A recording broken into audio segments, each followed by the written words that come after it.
Inihahandog ng lokal na pamahalaan ng Brooks Point sa ilalim ng tanggapan ng Punong Bayan at Municipal Information Office. Ang programa sa radyo tuwing Sabado, alas 11 hanggang alas 12 ng tanghali, ang impormasyon ng bayan para sa lahat. Hatid ng himpilang ito, ang impormasyon ng bayan para sa lahat. Impormasyon ng bayan para sa lahat. Magandang umaga bayan ng Brooks Point, lalawigan ng Palawan at sa lahat ng ating mga tagapakinig sa ating programang Impormasyon ng Bayan para sa lahat. Ngayon po ay ika-29 na araw ng Nobyembre. Ako po ang inyong lingkod, Joshua Sariego, ang inyong makakasama sa isang oras na programang sumasa inyo tuwing araw ng Sabado. Sa ikalas 11 ng umaga na sabay pong mapapakinggan sa 104.5 Radyo Natin FM at 89.5 Radyo Bandera Philippines. Ang programang ito ay binubuo ng Balitang Bayan, Talakayang Bayan at Serbisyong Bayan. Nahatid po sa atin ang pamahalaang lokal ng bayan ng Brooks Point sa pangunguna ni Mayor Cesario R. Benedito Jr. at Vice Mayor Atty. Mary Jindy Feliciano at ng Sangguniang Bayan members. Para po sa unang segment ng ating programa, mapapakinggan po natin ang napapanahong balitang hatid sa atin ng Lada Elementary School o ng LES News Team. Mga balita sa loob ng bayan. Mga balitang dapat mong malaman. Balitang makatotohanan. Balita na ang direksyon ay pagunlad ng bayan. Balitang Bayan. Magandang araw ng Sabado. Ngayon po ay ika-29 na araw ng Nobyembre, taong 2025. Ako po si Renz Carlaganya. At ako naman po si Pearl Audrey Magbanwa. Kami po ang maghahatid ng makabuluhang balitang bayan na aming nakalap sa bayan ng Brooks Point ngayong linggo. Narito ang ulo ng mga balita na ihayag sa atin ng Lada Elementary School o ng LES News Team.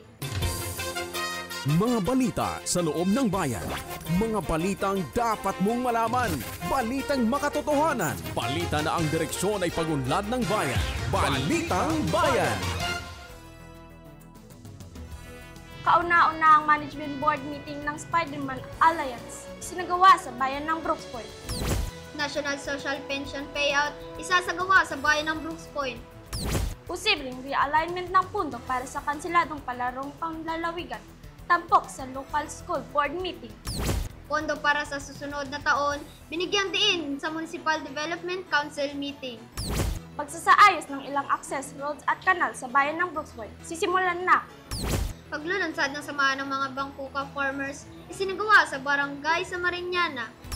Mayor Benedito, pinangunahan ng panunumpan ng bagong hirang ng PLEB officers. Ulat at planong programang kaugnay sa kampanya kontra ilegal na droga. Tampok sa MADAC 4th Quarterly Meeting. MPOC 4th Quarterly Meeting, pinangunahan ni Mayor Benedito. Kindergarten Career Day sa Mambalot Elementary School, tutukan! Magbabalik ang LES News Team para sa mga detalye ng Balitang Bayan. Mga balita sa loob ng bayan. Mga balitang dapat mong malaman. Balitang makatotohanan. Balita na ang direksyon ay pagunlad ng bayan. Balitang Bayan. At nagbabalik ang ating Balitang Bayan. Tayo po ay manatiling nakatutok sa programang ito. Para sa ating unang balita, kauna-unahang management board meeting ng Spider-Man Alliance isinagawa sa bayan ng Brooks Point. Tunghayan natin ang detalye sa balita ni LES News Reporter Elnalyn Jacaria. Balitang Bayan. Nagdaos ng kauna-unahang management board meeting ang Spider-Man Alliance nitong Biyernes, November 14, 2025 sa Mayor's Conference Room ng New Municipal Building sa Barangay Tugtog, Brooks Point, Palawan. Dinaluhan nito ni Brooks Point Mayor Cesario R. Benedito Jr., Nara Mayor Gerandi Danao Batarasa, Mayor Alif Iba at mga kinatawan mula sa mga munisipalidad ng Sofronio, Española at Aborlan. Kasama ang Spider-Man Alliance coordinators at personnel. Sa pulong, si Mayor Danao ang nahirang bilang board chairperson ng alyansa. Layunin na pagpupulong na piliin ang board chairperson at board treasurer, habang ang Provincial Agricultural Office naman ang pansamantalang gumanap bilang board interim secretary. Tinalakay din ang presentasyon at pag-adopt ng board resolution na nag-aatas sa technical working group na magsagawa ng pagpupulong upang bumuo ng Manual of Operation, Institutional Plan at Institutional Capacity Building Plans para sa mas sistematikong pagpapatakbo ng alyansa. Inilahad at inaprubahan din sa pulong ang Board Resolution na humihiling sa sangguniang panlalawigan na kilalanin ang Spider-Man Alliance o Southeastern Palawan Initiatives and Development for Ecosystem Resilience and Marine and Aquatic Networks bilang isang formal na kooperatibong ugnayan sa mga munisipalidad. Itinuturing itong mahalagang hakbang sa pagpapalakas ng koordinasyon at pagpapatupad ng mga programang pang-agrikultura at pangkaunlaran sa Timog, Palawan. Mula sa Lada Elementary School, ako po si Elnalyn Yu Jacaria, nag-uulat para sa Balitang Bayan. Salamat, Elnalyn. At sa Balitang Pangbayan, National Social Pension Payout, isasagawa sa bayan ng Brooks Point. Para sa detalye narito si LES News Reporter Rima Osok. Balitang Bayan.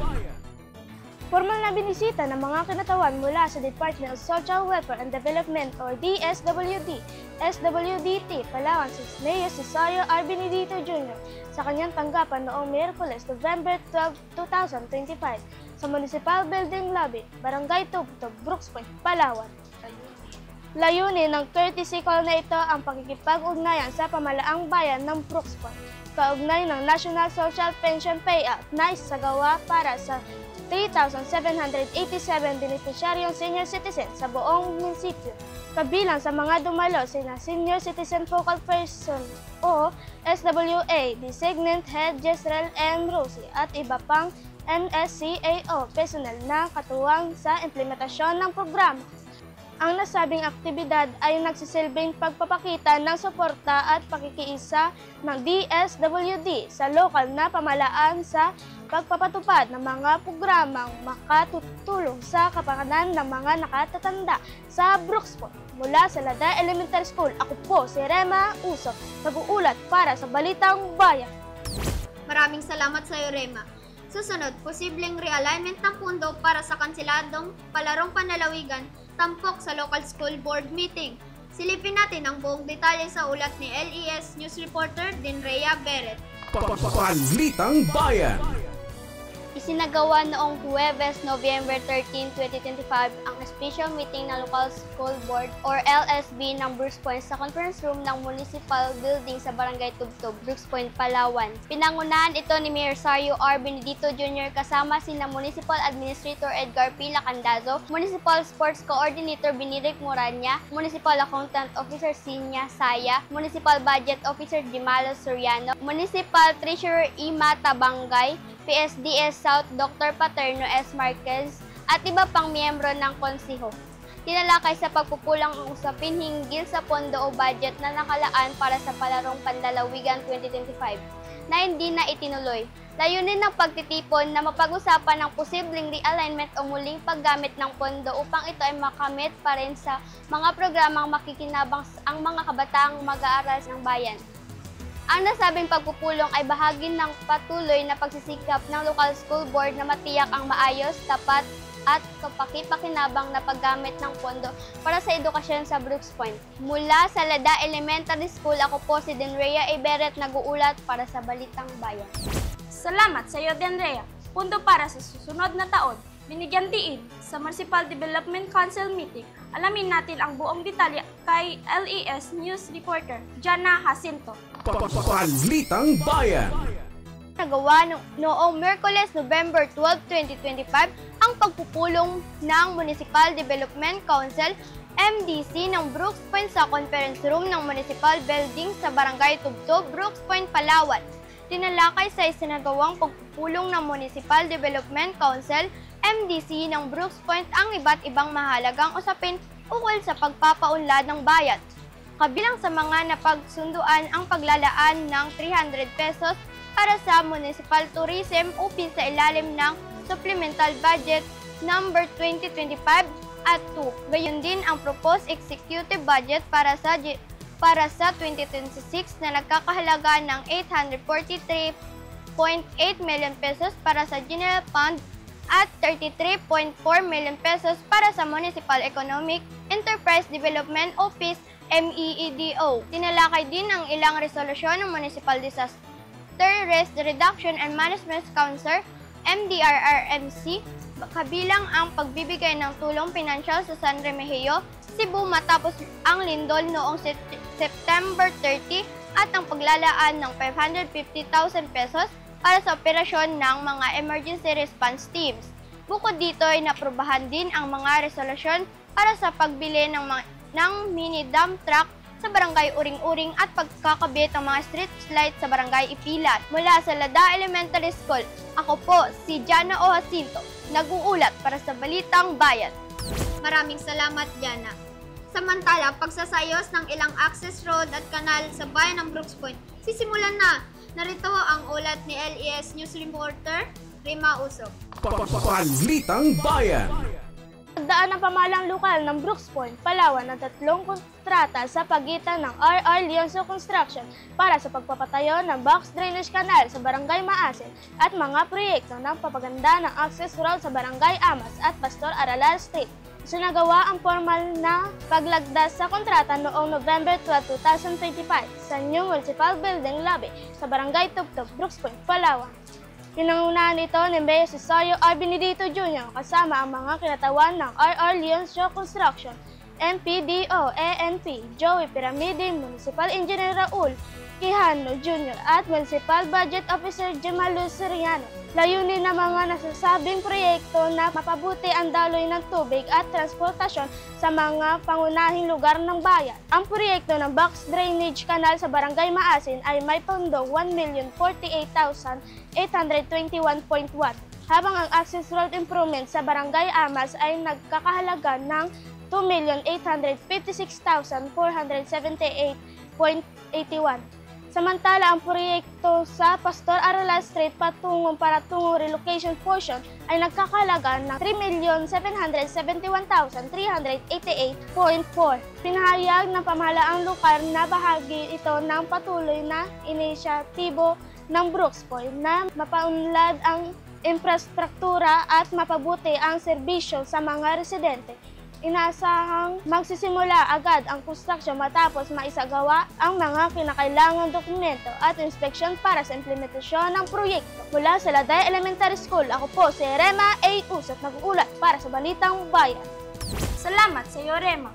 Susunod, paglulunsad ng samahan ng mga Bangkoka Farmers, isinagawa sa Barangay Samariñana. Balitang hatid sa atin ni LES News reporter Jana Jacinto. Balitang Bayan. Matagumpay na pinangunahan ni Mayor Cesario R. Benedito Jr. ang paglulunsad ng samahan ng mga Bangkuka Farmers at Community Service para ng yugto ng alaga, kalinga at aruga ng pamahalaan o RIACAP noong Biyernes, November 14, 2025 sa Barangay Samariñana, Brooks Point, Palawan.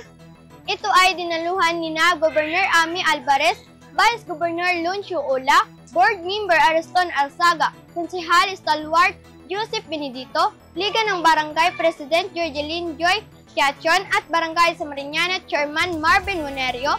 Ito rin ay dinaluhan ng ilang kawani mula sa Police Community Affairs and Development Unit, PCADU o Palawan PPO, Provincial Government of Palawan, Provincial Medical and Dental Team, Brooks Point MPS, First Palawan PMFC at iba pang mga pambansang ahensya. Tampok sa umaga ang symbolic launching ceremony para sa mga magsasaka ng bangkuka at ang pagbabahagi ng community testimony na nagbibigay inspirasyon sa lahat. Nagkaroon din ng orientation on YAKA program at sustainable farming practices bago ang formal na movement to the planting site dakong 1:00 ng hapon kung saan isasagawa ang pagtatanim. Mula sa Lada Elementary School, ako po si Jana O. Jacinto, nag-uulat para sa Balitang Bayan.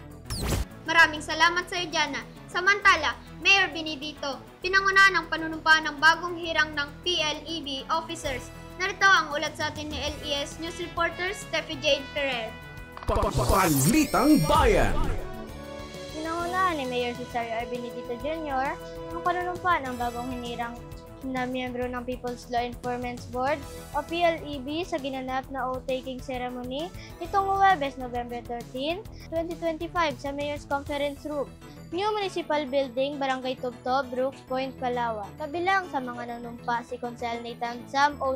Lacanilaw bilang chairman kasama sina Honorable Jerjalyn Joy Kiachon, SPCI Administrator Elsa O. Lesesti, Engineer Limencio Z. Evangelista at BPCS Principal 4 Winnie L. Lorzano. Bilang mga miyembro, dumalo rin sa seremonya si Municipal Administrator Edgar Lacandazo na nagsilbing focal person ng nagsabing samahan. Sa panunumpa, ipinahayag ng opisyal ng PLEB ang kanilang tapat na pagsunod sa mga batas ng Republika ng Pilipinas at ang kanilang kahandaang gampanan ang tungkulin ng may katapatan at integridad ng kaayusan, disiplina at pananagutan ng mga tagapagpatupad ng batas sa komunidad. Mula sa Lada Elementary School, ako po si Steffi Jade C. Ferrer, nag-uulat para sa Balitang Bayan. Salamat sa iyo, Steffi. Ulat at planong programa kaugnay sa kampanya kontra illegal na droga. Tampok sa MADAC 4th Quarterly Meeting sa ulat ni LES News Reporter Elnalyn Jacaria. Balitang Bayan. Isinagawa noong Miyerkules, November 12, 2025 sa conference room ng New Municipal Building, Barangay Tubtob, Brooks Point, Palawan, ang ika-4 na quarterly meeting ng Municipal Anti-Drug Abuse Council or MADAC na pinangunahan ni MADAC Focal Person Muhsin H. Ibrahim III. Layunin ng pagpupulong na talakayin ang mga ulat, tagumpay at mga planong programa ng konseho kaugnay sa kampanya kontra illegal na droga. Dumalo sa nasabing pagpupulong ang mga kinatawan mula sa Philippine National Police o PNP, Municipal Health Office o MHO, Philippine Coast Guard o PCG, Department of Education DepEd, Municipal Social Welfare and Development Office o MSWDO. Gayon din ang mga delegado mula sa faith-based at youth sectors.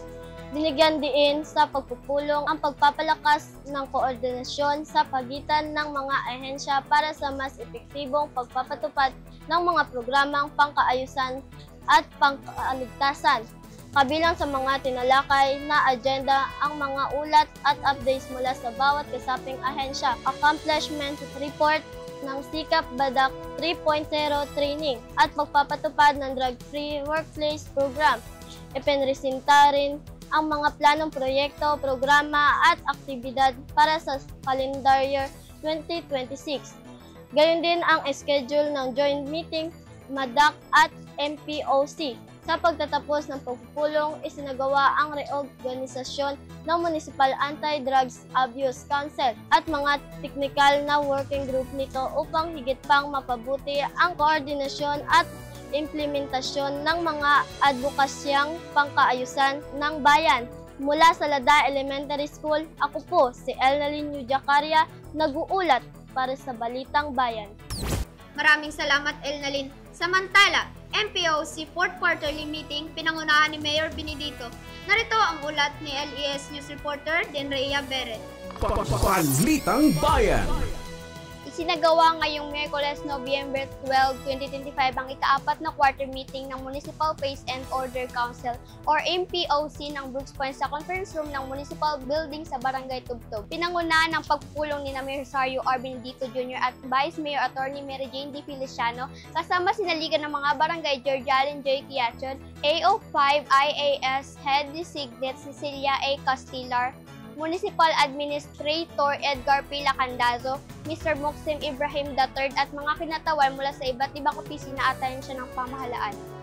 Tinalakay sa pagpupulong ang mga accomplishment, ulat at updates para sa ika-4 na quarter kaugnay ng peace and order at public safety situation sa bayan.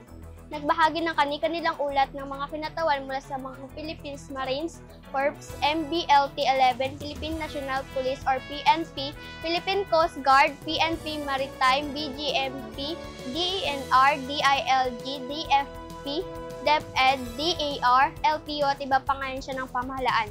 Ipinakilala rin sa pagpupulong ang mga bagong civil society organization or CSO representatives na magsisilbing katuwang ng konsiho sa pagpapatupad ng mga programa para sa kapayapaan at kaayusan sa komunidad. Kabilang din sa mga napag-usapan ng schedule ng susunod na quarter meeting at iba pang mga halagang usapin. Mula sa Lada Elementary School, ako po si Denrea A. Beret nag-uulat para sa Balitang Bayan. Salamat sa iyo, Denrea, at Kindergarten Career Day sa Mambalot Elementary School. Tutukan, balitang hatid sa atin ni LES News Reporter, Steffi Jade Ferrer. Balitang Bayan.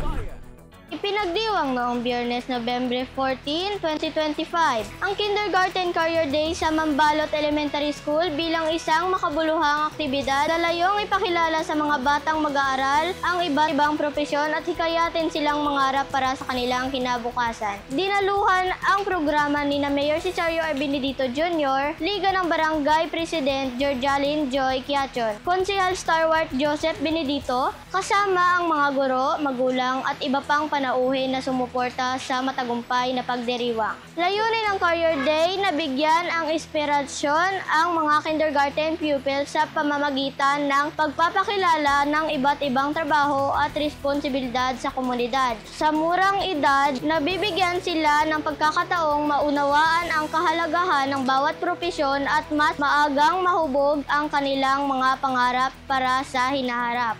Mula sa Lada Elementary School, ako po si Steffi Jade C. Ferrer, nag-uulat para sa Balitang Bayan. Maraming salamat, Steffi. Manatiling nakatutok sa pakikinig at panunood ng ating programang Impormasyon ng Bayan para sa lahat. Susunod na sa ating programa ang Talakayang Bayan. Ako po si Renz Carlaganya. At ako naman po si Pearl Audrey Magbano. Kami po muli ang Lada Elementary School o ang LES News Reporters na nagatid ng Balitang Bayan. Mapagpalang araw sa lahat, bayan ng Brooks Point! Mga balita sa loob ng bayan. Mga balitang dapat mong malaman. Balitang makatotohanan. Balita na ang direksyon ay pagunlad ng bayan. Balitang Bayan! Maraming salamat sa ating mga mahuhusay na tagapaghatid balita mula sa LES News Team. Maraming salamat din po sa kanilang head teacher, Ma'am Girlie Jestro, sa patuloy na pagsuporta sa mga estudyante ng Lada Elementary School. Susunod na po ang Talakayang Bayan kung saan makakasama natin ang isa sa mga magigiting na kawani ng pamahalaang lokal ng bayan ng Brooks Point. Siya po ang ating panibagong Municipal Youth Development Officer Designate. Walang iba si Sir Muxin Jiro Ibrahim III. Abangan po natin makalipas lamang po ang ilang paalala. Baka pag nagsumbong ako, mas lalo lang akong mapahamak. Nahihiya akong malaman ni nanay ang nangyari.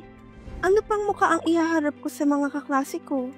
Alam naming masakit at nakakatakot.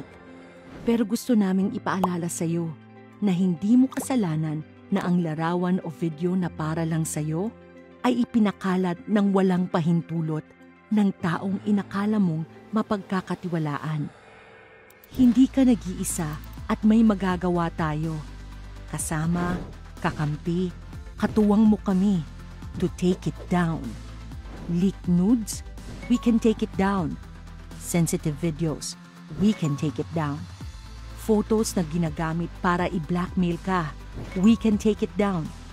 Narito ang take it down upang hindi na kumalat pa ang larawan o video mo at para tulungan kang mabura nito sa internet. Ang take it down ay para sa mga taong may larawan o video nila na hubad, bahagyang hubad o nasa sensitibong sitwasyon na kuha noong wala pa silang 18 years old. At iniisip nilang na-post na o baka ma-post pa sa internet. Hindi kailanman kasalanan ang magtiwala. Ang kasalanan ay ang paggamit ng imahe mo para manira, manakot o manlinlang. Ang katawan mo ay sayo. At tanging ikaw lang ang may karapatang magpasya kung paano ito ibabahagi, mapa-selfie man o video. Kaya't sa oras na handa ka na, ay handa rin kami to take it down.